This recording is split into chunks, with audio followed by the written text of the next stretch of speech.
And so much of the internalized phobias and isms that have such a horrific effect on our society are hidden behind people's blind spots.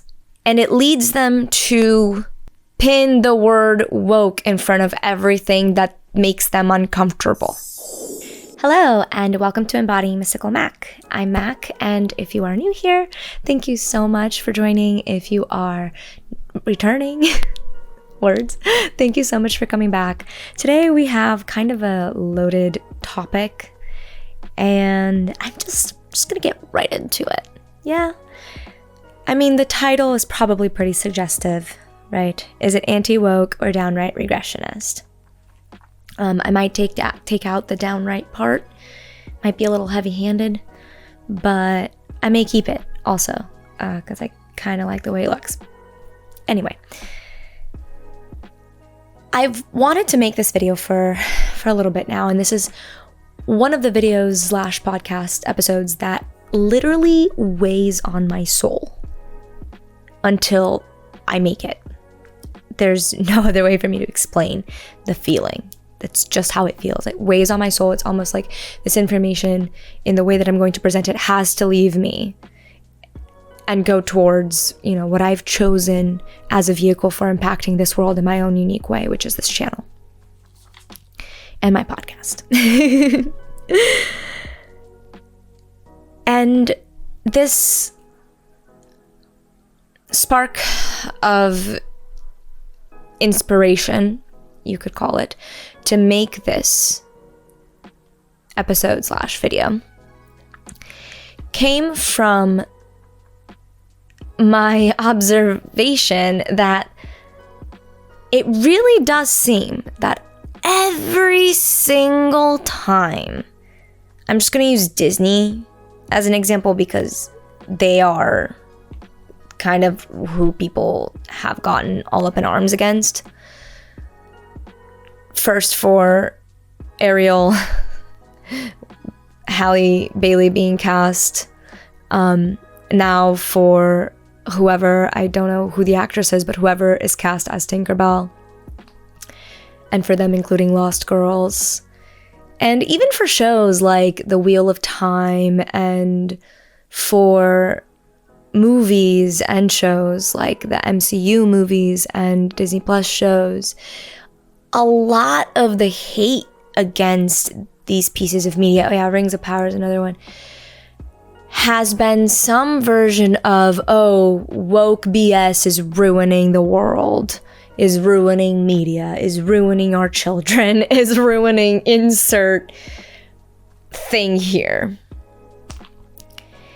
And I've heard it so much now, and that word, woke, has just gotten lost in the cacophony of quite literal bullshit from both extremes that I just couldn't help but say my piece on it. Because I'm not someone who is like, oh, hell yeah, I'm for the woke movement. But I'm also not someone who's like, yo, I'm so anti-woke. Like, I like to dwell in the gray areas. Sure, I have some very firm beliefs. Everybody has some or one firm belief, right? But the thing about my beliefs, and when I say the thing about me or the thing about my beliefs, things like that, I'm not comparing myself to other people. I'm not suggesting other people should be like me. I'm simply giving you context for how I see the world and how I go about analyzing and looking at these things, especially when I plan on sharing those views, right? People get canceled, quote, quote, canceled for so much less. And I'm fully aware that if I misspeak on something like this, let's just say that's something I would rather not do. That is something that I would rather really analyze this and think about this logically and be able to present it as best as I can. So when I'm saying like, the way I go about thinking or things like that. That is all I'm saying, right? I'm just giving you context for like who you're getting this information from, who you're getting this point of view from. The thing about my beliefs is that they are, as firm as they are, some of them, they are still malleable at their core. Meaning, if I am presented with compelling enough information that leads me to alter my beliefs that I'm very firm in, I'm open to that. Even if that very valuable information, in fact, especially if that very valuable information is a blind spot on my part.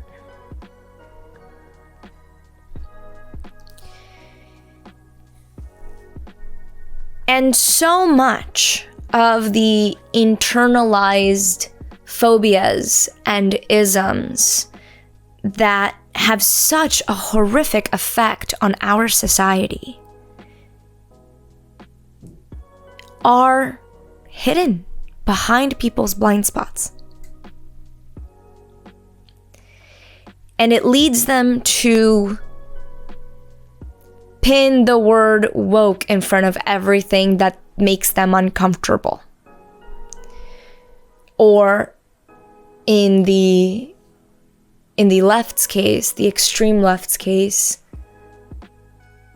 use the word woke to, or rather,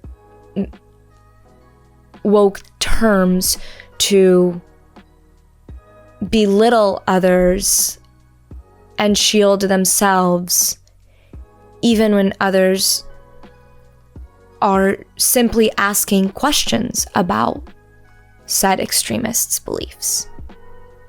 It's just become, both sides have become just incessantly louder, and it's not helping anybody. And it becomes really clear how many blind spots there are within people on both extremes that they are just not seeing. And instead, they're attacking or oppressing, or in the very least, not really accepting what they don't understand. One big phrase, right, that gets thrown around is this idea about the queer agenda or the woke agenda. And again, these terms get thrown around. I mean, we'll talk about the queer agenda, but the term, like the woke agenda, gets thrown around, like it's literally getting thrown around in the US government right now, which is just ludicrous. And nobody has defined the word woke in a concrete manner. This is a problem when we're bringing the word into things like making laws. So, woke has clearly been ruined. If it ever had a definition, and I will give you my core definition for this word before humans literally ruined it. And I never totally liked it in the first place, but like I can honor that at one point it had its place, and it meant to me that it was about making progressive choices. And I'm not talking about progressive like in a political party. Like I'm not talking about like the literal definition of the word progressive, advancing society forward. Progressive choices to build a kinder, more inclusive, more united society. Meaning creating a world that's gonna be an improvement of freedom, safety, and quality of life for all. At its core, that's what I think the woke movement was trying to be. Okay? And I can honor that it's gotten very out of hand. I can also honor that the anti-side has gotten also very out of hand. For the sake of this video, that is my definition of woke, okay?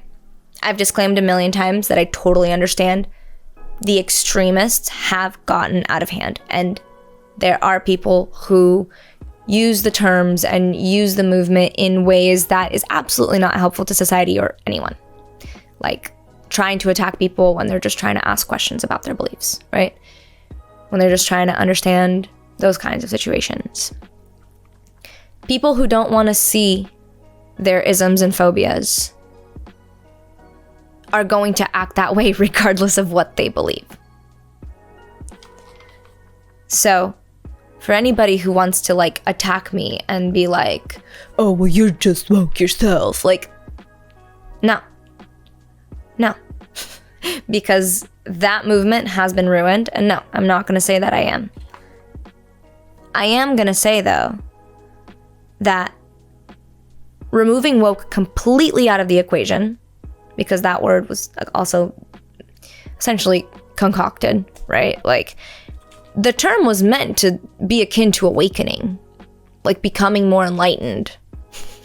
So, I'm all for waking up society. I'm all for an awakening. The woke movement is not it, because it's gotten out of hand. With all that out of the way, honoring, I'm literally trying to give myself a million disclaimers because I can already sense the divisiveness in this, and I can already sense myself like probably reading some really shitty comments from people who like completely missed the point. Okay, so all of that said, if we're just thinking of in the context of having a society that is progressing, that is making choices that builds a kinder, more inclusive, more united society and improves the freedom, safety, and quality of all. If the woke movement hadn't gotten out of hand, and that's what it still meant. And in truth, the unfortunate thing is that people who are fighting for a more progressive, inclusive, and united society are not trying to be woke. In fact, so many of them, I would bet, just like myself, do not identify with the woke movement.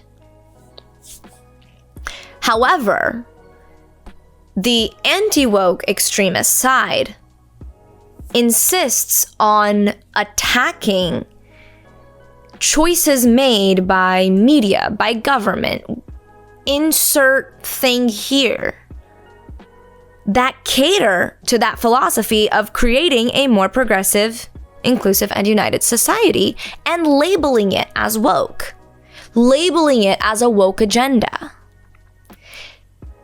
That's an issue because none of those people that are attempting to progress those choices forward are there sitting like, oh my God, I'm so woke right now. There's a really good chance that they themselves are going to benefit from their choices and from those choices. And they can sense that society as a whole will benefit from those choices in the long run, even if there are so many people resistant to it now. So I've already told you my issue with the out of hand extreme woke stuff. This is my issue with the out of hand extreme anti stuff. Because it takes on this energy of complete regressionist. And the reason that I titled my video, "Is it anti-woke or downright regressionist?" is because I know people that would say, yeah, I'm anti-woke. But they are not regressionists. They are not on that extreme anti-woke side. And in fact, I would say that in spite of the woke movement being ruined for me personally, I'm sure that there are still a lot of people that are very moderate in their views, meaning they're not out here hiding behind the word and terminology and attacking other people. They're literally just fighting for a more progressive, united, and inclusive society, and they might identify with the word.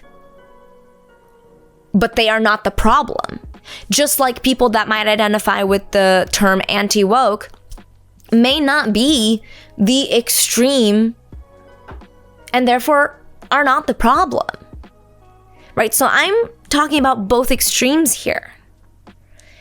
And while it is totally not cool to use this idea of wanting a more progressive and inclusive society and essentially like throwing your feelings out at people simply because they're trying to understand you and understand your point of view and ask you about, you know, some things that you've learned and maybe some sources that you have. Like if you're getting attacked because people want you to, you know, defend your point of view and they're asking you kindly and they're not belittling you, they're not coming at you like horribly or, you know, like negatively, whatever, like, and you're attacking them with like woke terminology and like woke ideals. I put this in air quotes because y'all know I literally just spent fucking 15 minutes talking about it. Not cool. Not cool. You're not helping the ideals you say you are trying to help. Okay? And that's rough because you're literally identifying with the side that is trying to help those things.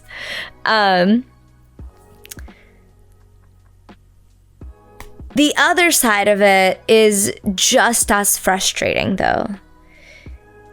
The extreme other side, because it really does feel downright regressionist. And what do I mean when I say regressionist, right? I mean, you're no longer a conservative, you are regressionist. You don't want to conserve anything, you want to go backwards. So, you know, take rights away from people instead of move towards a society where everybody has the same rights because we're all human and we all deserve them. You know, it's not about like having the right to bear arms anymore. It's like literally about protecting that at the cost of literal children's lives. Like that stuff is regressionist, right? I don't even know what I said, right? That is how I feel. That stuff is regressionist. That is what I mean when I'm talking about regressionist. Like you are literally wanting us to go back to the way society was when basically the church ruled. And women were property and most people had no rights because there was a lot of slavery and things going on. And like that is just... that's the sentiment. Like so many of these, you know, these bills and things getting put up and even passed sometimes just are straight up regressionist. So that is what I mean. So there's really no like beautiful segue that I can make here. Let's talk about things that get labeled as the woke agenda, or my favorite, the queer agenda. Listen. Queerness and racial and ethnic diversity have existed for a hell of a long time. Okay? Hell of a long time. Definitely predates our little young ass measly society. Excuse the loudness next door. So, for regressionists to quite literally say, there's a queer agenda, there's a woke agenda, in the face of facts that state, and I'll get into those, don't you worry, that queerness and racial and ethnic diversity and even like able-bodied diversity has existed for a long time. For them to say that the agenda is the progressive one and the queer one is so hypocritical. Because in a world where queerness and diversity are very much a part of society, two very concrete parts of society, But somehow, heterosexuality and white supremacy are upheld above all else. The only agendas I see at play here are heteronormativity and white supremacy. Queerness and diversity are a part of society. They have been for a very long time. Okay, so let's get into that. Let's dive into the little bit of research. Okay, so when I say, I mean, look, I don't need, like, we all took social studies in middle school, I assume, some version of it, right? Wherever you are, whether you're in Brazil, Allah, or you are in Canada, or you are in the UK, wherever you may be, you're in Europe, wherever you may be. Oh my God, that was dumb. Sorry. Excuse me. Anyway, wherever you may be. Do I know geography? Oh my God. You took some version of social studies, meaning you're aware of the fact that racial diversity has very much been a part of our history. So I don't need to get into all that, okay? Labeling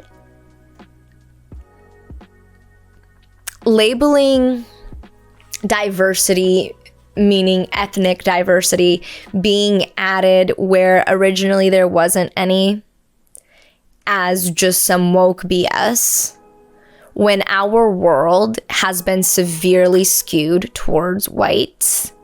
I was going to say white supremacy, and then I just said whites, my bad. Towards white supremacy.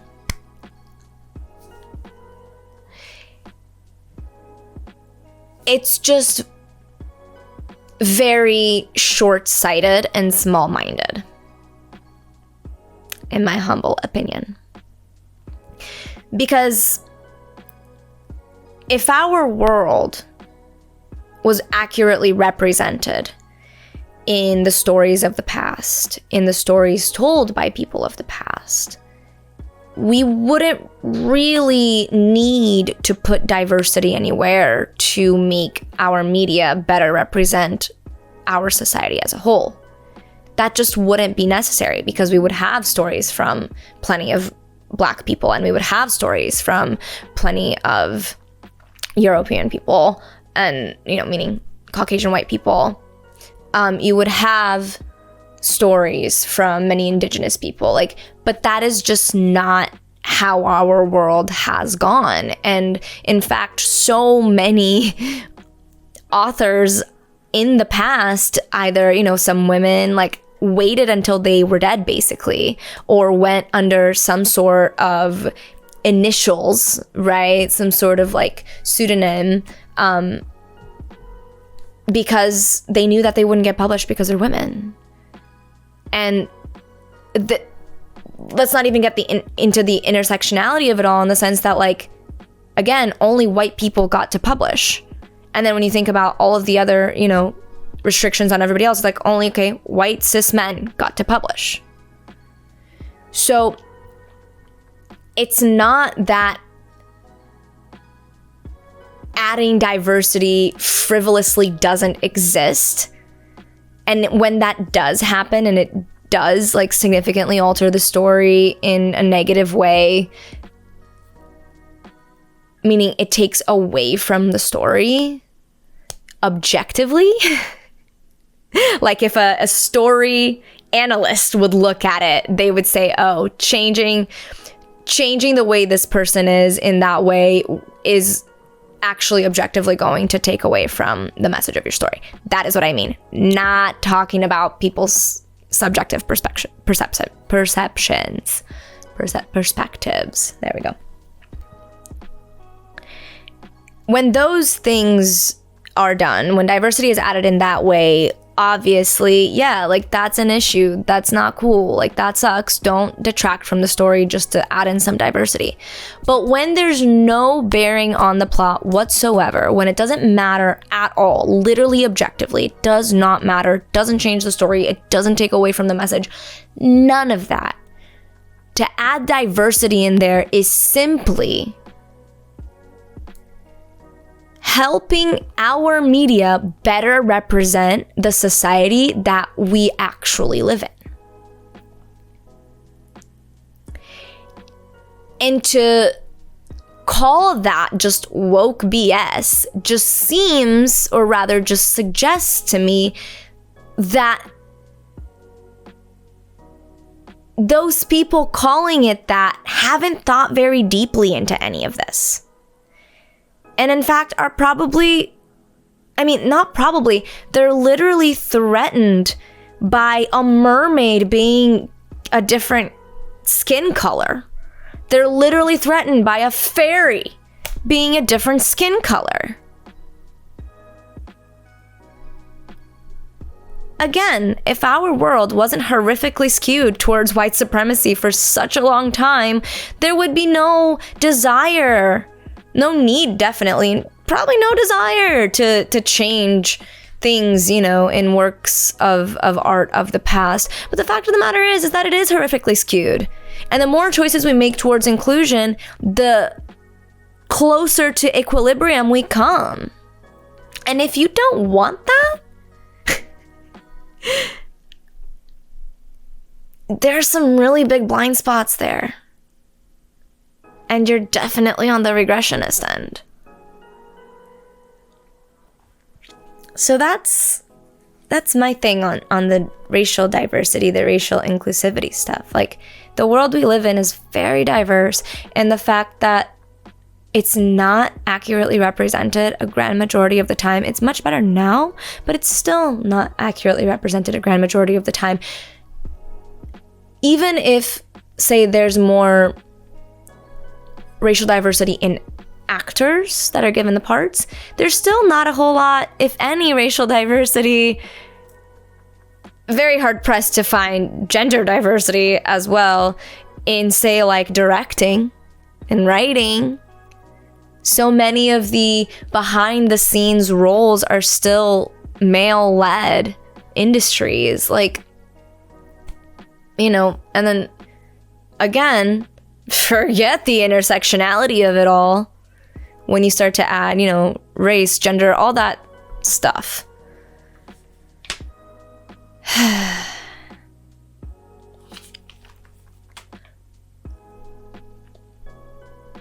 If you're not willing to see the literal evidence that is out there that this world has been very much skewed towards white supremacy and still is, then I fully understand why you're not able to see why diversity in media, when it can be done, really matters and is not just some woke BS.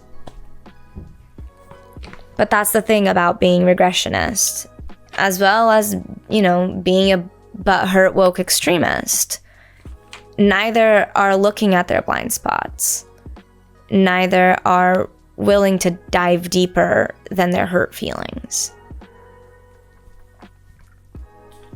Okay, so that's the diversity chat. Now let's get on with this queer agenda stuff, okay? Because that just really kind of lights a fire under my ass. Not that the diversity stuff doesn't, but like, this shit really lights a fire under my ass for different reasons, but one of them being that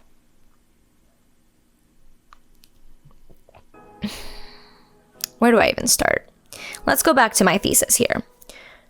Queerness has been a part of society for a very, very, very, very, very long time. And in fact, I went ahead and found some reading material for myself. And you know how I found that reading material? I typed into Google, homosexuality in ancient civilizations. You know what came up? Worldhistory.org, LGBTQ+ in the ancient world. World History Encyclopedia. Published June 25th, 2021. I didn't even click on this one. And the first sentence says, in ancient Mesopotamia, the priests and priestesses of the popular goddess Inanna, better known as Ishtar, were bisexual and transgender. I'm very interested in reading that, by the way, when I'm done with this. But I don't need any more than that for my Exhibit A here.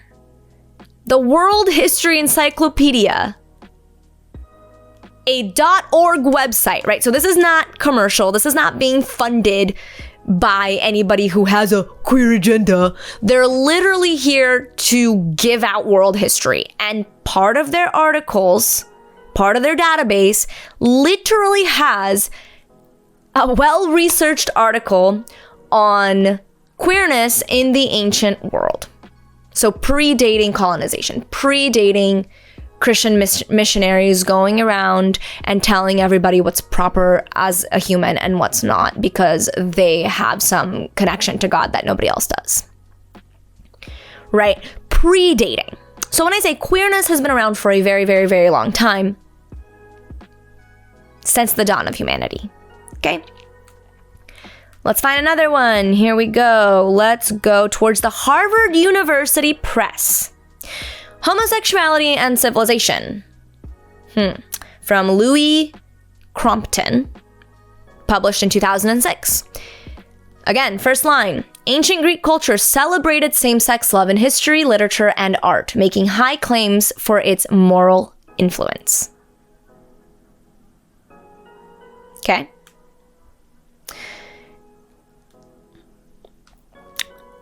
California State University.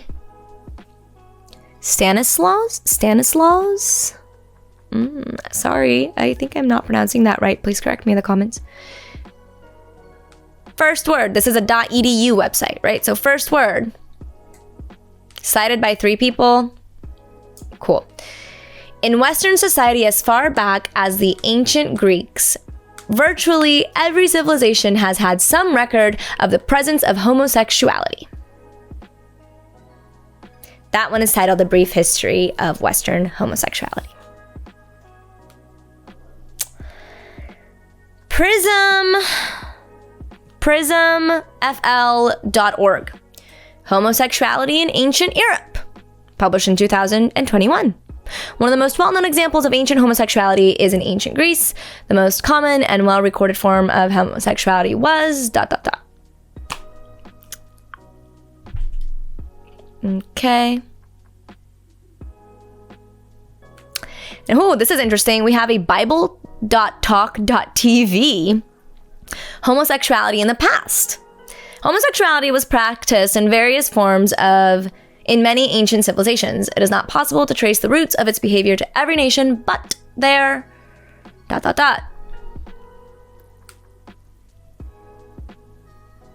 You can get into the .coms.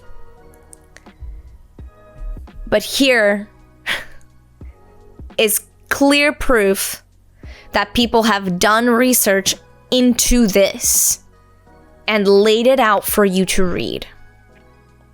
Queerness has been a part of humanity for as long as we have existed. Just like racial diversity, when creators, legislators, whomever are trying to make choices to include queerness, they're simply seeking to represent society as it actually is. Because 5% of a very large society is still a lot of fucking people. And so to peddle a heteronormative agenda as the morally correct thing, as the only thing, is the real agenda. The queer agenda doesn't exist because queer people have always existed. And just like our society has been skewed toward white supremacy, our society has been skewed towards heterosexuality. And at every point in turn, queer contributions and queer histories have been erased, meaning they are not taught in mainstream education. There's no requirement that they are taught in mainstream education. But then again, I currently live in a country where there are people that are literally suggesting we shouldn't even teach about Black people and their contributions. So I digress. But just because our society has peddled a heteronormative agenda for so long that the people, the regressionists, don't even see that that's the case, does not mean that including queerness is just an agenda. The only agenda at play is finally seeking to represent society as it actually is. And, to be fair, it's not even being done all that much. For all of the complaining that I see and all of the outrage, you would think that literal PORN is being shown. Nope. Not at all.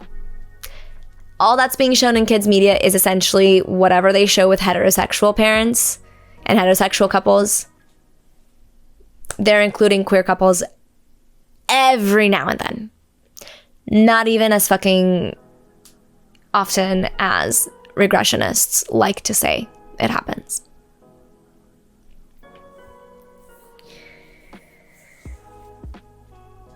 So now that we've established that there's plenty of reading for you to do regarding the fact that queerness has always been a part of society and will continue to be, regardless of the fact that our modern society has attempted to have us erased,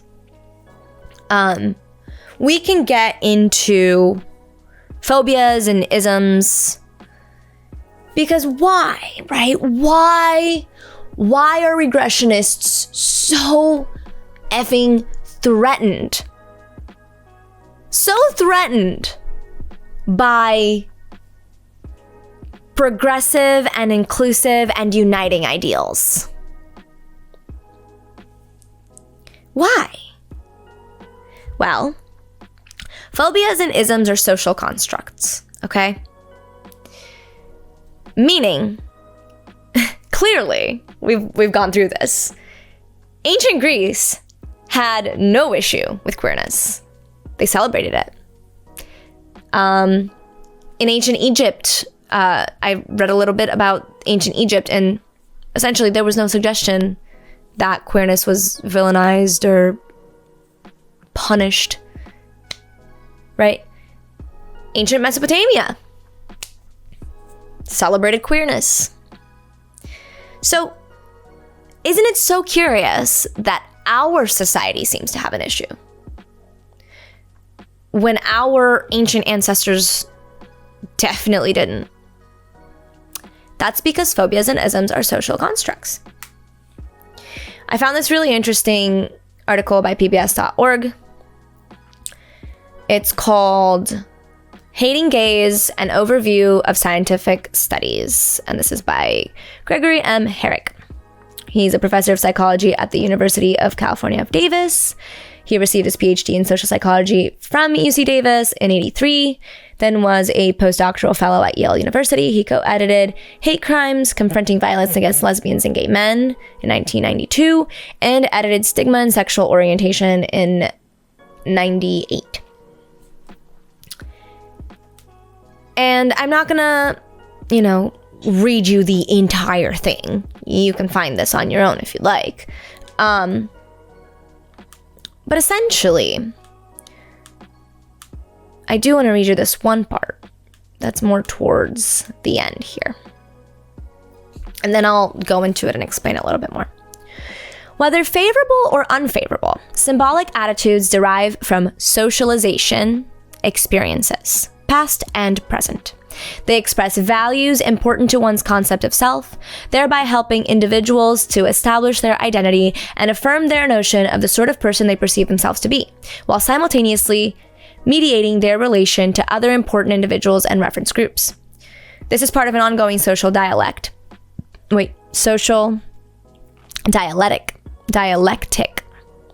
through which one's sense of self develops. While it also defines interpersonal relationships. The symbolic pattern is apparent in the empirical data already summarized. Heterosexuals who express hostile attitudes towards homosexual persons also tend to endorse traditional ideologies of family, sexuality, and sex roles, and often are prejudiced against other minorities as well. That some of the same findings also apply to the defensive function underscores the complex, overdetermined nature of attitudes towards homosexual persons. Attitudes serving different functions can be correlated with identical behaviors. So essentially, they've looked at, Gregory has looked at, this is an overview of scientific studies. He's looked at scientific studies that try to derive why there is this prejudice against queerness and homosexuality. They use the word homosexuality. I'm going to use queerness to generalize as a whole of the entire community, because it's not just gays and lesbians, right? It's transgenders, it's non-binaries, it's all of it. So he took a look at many studies and created this article from that. And essentially what he's saying in there is what I'm saying, that these attitudes are socially constructed, right? So something that is a little bit earlier in the article is a list. So it's a list that says, when compared to those with more favorable attitudes towards lesbians and gay men, these studies have found that persons with negative attitudes, 1, are less likely to have had personal contact with lesbians or gays. 2, are less likely to report having engaged in homosexual behaviors or to identify themselves as lesbian or gay. 3, are more likely to perceive their peers as manifesting negative attitudes, especially if the respondents are males. 4, are more likely to have resided in areas where negative attitudes are the norm, e.g., the Midwestern and Southern United States, the Canadian prairies, and in rural areas or small towns, especially during adolescence. 5, are likely to be older and less well-educated. 6, are more likely to be religious, to attend church frequently, and to subscribe to a conservative religious ideology. 7, are more likely to express traditional restrictive attitudes about sex roles. 8, are less permissive sexually or manifest more guilt or negativity about sexuality, although some researchers have not observed this pattern and others have reported a substantially reduced correlation with the effects of sex role attitudes partialed out. 9, are more likely to manifest high levels of authoritarianism and related personality characteristics. That's pretty self-explanatory. Essentially, people that have a negative attitude towards queer people, it seems that across the studies that he looked at, this is the list that he derived that was pretty apparent across the studies, right? Like, do with that what you will. Why am I reading this to you? Because when I say that phobias and isms are social constructs, I fucking mean it. Okay? Seriously.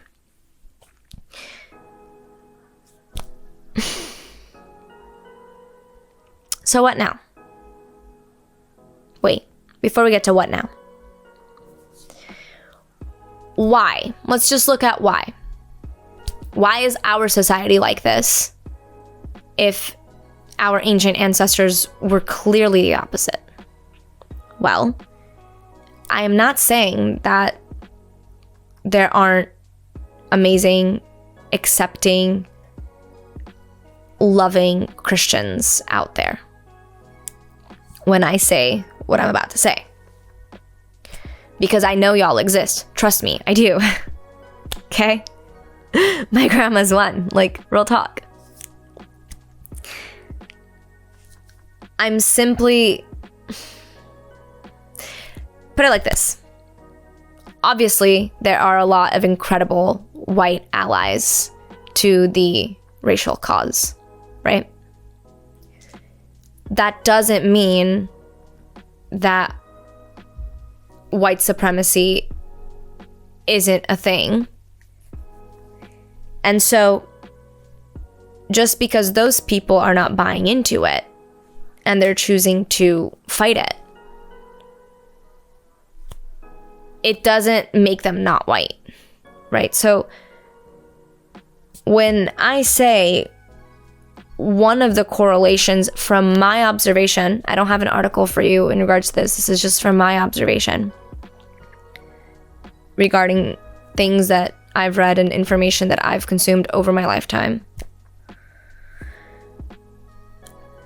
there seems to be a correlation with colonization and Christian ideals being shoved down everybody's throats during colonization.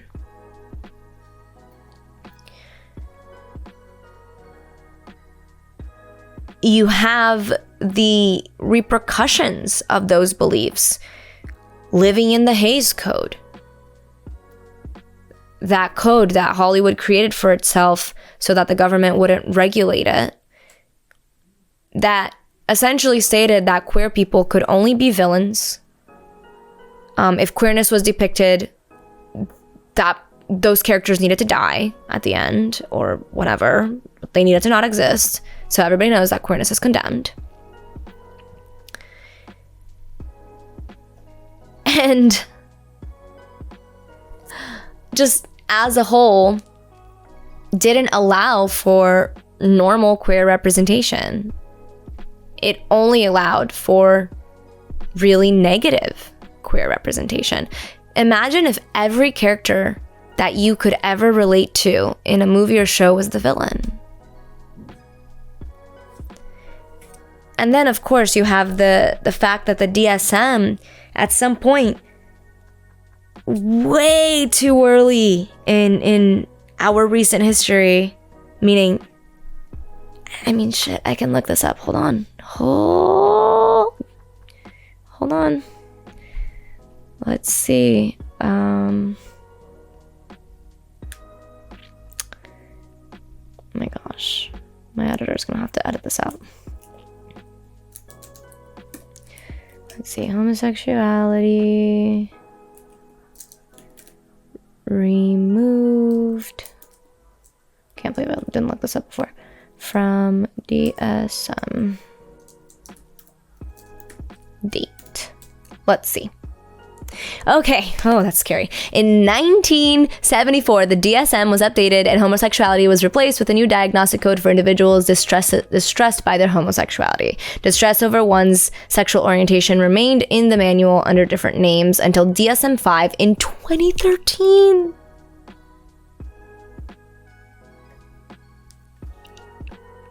Oh my God. Oh my God. Dealing with your sexuality and how you perceive it and shit like that is not a fucking disease. Oh my God. Okay, listen. I've been trying to be real neutral throughout this whole thing, but this is just fucking shocking. Are you fucking kidding me? Shit like this made it into the DSM-5. What? Okay. Do I need any more fucking proof that something that is as normal as fucking heterosexuality has been, as shown by our ancient ancestors, not only not having an issue, but literally celebrating it in our modern society? It wasn't until 2013 that we dared to call processing that emotionally a disease. So yeah, isms and phobias are social constructs. How do you deconstruct them? Well, that depends who you're talking to. If you're speaking to people that are open to seeing their blind spots and to seeing where their hidden phobias and isms lie, you can just self-inquire. You can do your research, seek perspectives from the group that you had prejudice against, and slowly untangle that. Lots of self-inquiry, lots of compassion when you mess up, but still accountability for yourself. Surround yourself with people that are compassionate and kind and who want to help you, because they exist. Now, if you're talking to someone that is a regressionist and they're so entrenched in their belief, right, that queerness is innately wrong, and by the way, you don't have to be like an actively hating person to be oppressing queerness and queer people with shitty beliefs. By virtue of you living those beliefs, you are oppressing. Don't come at me like I'm telling you you're the worst person on the face of the planet if one of you is watching this. That is not the point. Not the point. I'm not being like, me. No, like, I've come back to neutral tone. I've come back to this demeanor because I'm very aware that my reactivity doesn't help anyone when I'm speaking on this, in this case. This is still my channel. I'm still allowed to have reactions to things. However, when I'm, saying something like, yeah, that's some internalized homophobia, that does definitely harm queer people and definitely should be addressed. I don't want to come across like I'm accusing anyone of being a terrible person. Like, the fact that you're not committing hate crimes and you're just harboring these beliefs for yourself is definitely a very step up of much more appreciated thing than committing hate crimes. And the people who literally tell me that I shouldn't exist and tell queer people that they shouldn't exist and who commit hate crimes and things like that. Yes, for sure.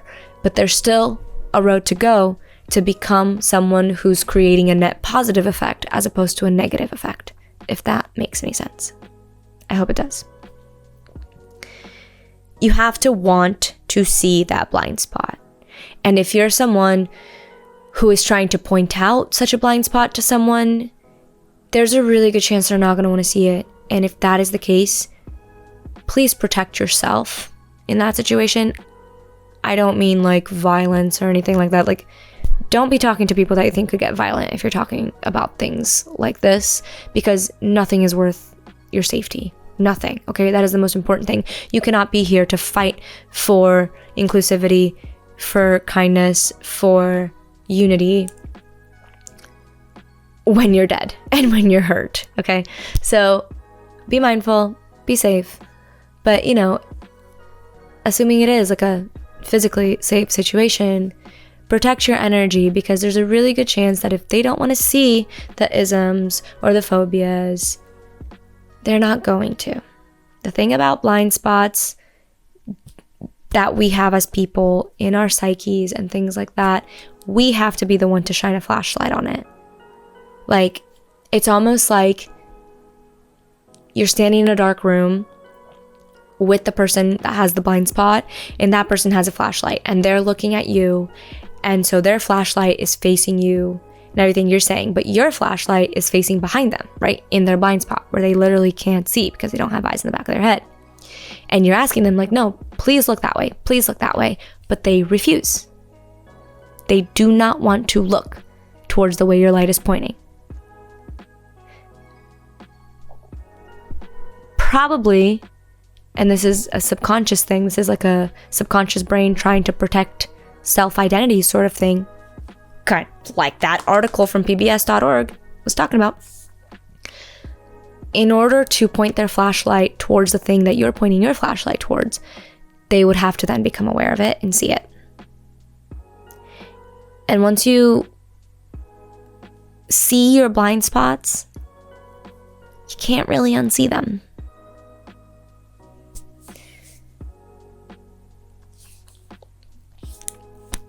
Anyway, that's all I got. Thank you so much for listening, for being here. If you're listening on the podcast, I really, really, really appreciate that. If you're watching on the YouTube channel, I really, really, really, really appreciate that as well. Speaking of the YouTube channel, there are some ways to support the channel. You can, and just, obviously my content creation as a whole, you can check out Natural Shilajit. I've got an affiliate link for them. Shilajit is an incredible super nutrient. You can stir it into your hot beverages and it gives you a ton of trace minerals. It helps to detox at a very deep level. It's incredible. I absolutely love it.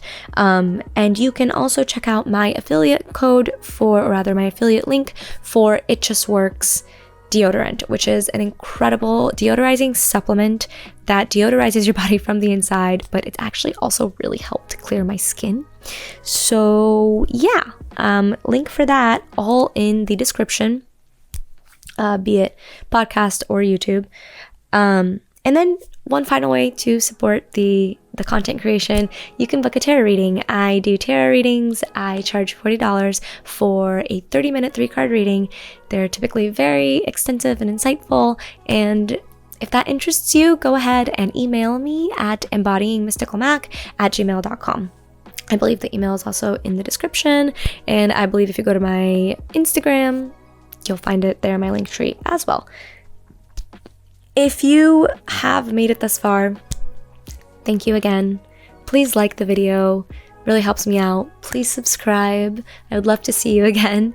And it feels really weird to say that. I get it, because like you see me, but I don't see you. But I would love for you to be here again. And please do click the bell, because I do post regularly, but I don't post on a schedule. So the bell is super, super handy for a creator like me. Of course, follow me on Instagram, because I do just more like quick hot takes over there. And I post some fun stuff, and sometimes some not fun stuff. But awareness is key, right? So thank you for being here. I really appreciate you. And I'll catch you next time. Bye. I got stung by a bee today. I felt really bad. But now my finger is like all swollen and it feels so weird to... Anyway, bye.